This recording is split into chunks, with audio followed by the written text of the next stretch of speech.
എല്ലാവർക്കും നമസ്കാരം. ഇന്ന് ശ്രീബുദ്ധനെക്കുറിച്ച് ഒരു കഥ പറയാം. ശ്രീബുദ്ധൻ ഒരിക്കൽ ഗ്രാമാന്തരം സഞ്ചരിക്കുകയായിരുന്നു.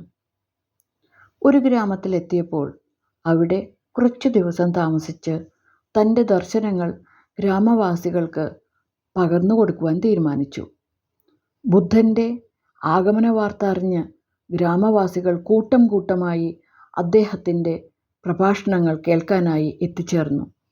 ബുദ്ധൻ്റെ പ്രബോധനങ്ങളിൽ ആകൃഷ്ടയായ ഒരു സ്ത്രീ അദ്ദേഹത്തെ തൻ്റെ വീട്ടിലേക്ക് അത്താഴത്തിനായി ക്ഷണിച്ചു. ബുദ്ധൻ ആ ക്ഷണം സ്വീകരിച്ചു. ഈ വാർത്ത ഗ്രാമം മുഴുവൻ പരന്നു. ഇതറിഞ്ഞ ചില ഗ്രാമീണർ ഗ്രാമമുഖ്യൻ്റെ നേതൃത്വത്തിൽ ബുദ്ധനെ കാണാനെത്തി.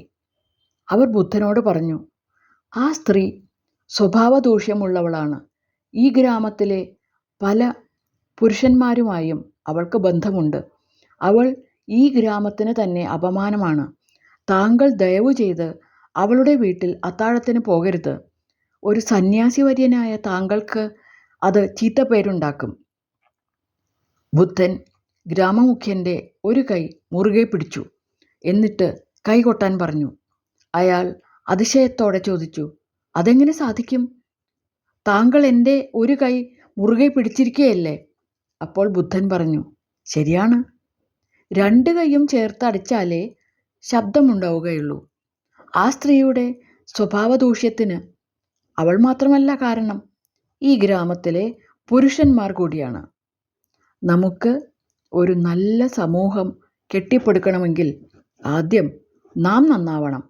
നമ്മൾ മാറുമ്പോൾ മാത്രമാണ് നമ്മുടെ സമൂഹവും മാറ്റത്തിന് വിധേയമാകുന്നത്. സമൂഹത്തിൻ്റെ പരാജയത്തിന് ആരെയെങ്കിലും പഴിചാരാൻ എളുപ്പമാണ്. എന്നാൽ നാം ഓരോരുത്തരും തന്നെ ആ സമൂഹത്തിൻ്റെ ഭാഗമാണ് എന്ന കാര്യം നാം മറന്നുപോകുന്നു. നാം നന്നായാൽ മാത്രമേ നാം ഉൾപ്പെടുന്ന സമൂഹം നന്നാവുകയുള്ളൂ. നന്ദി.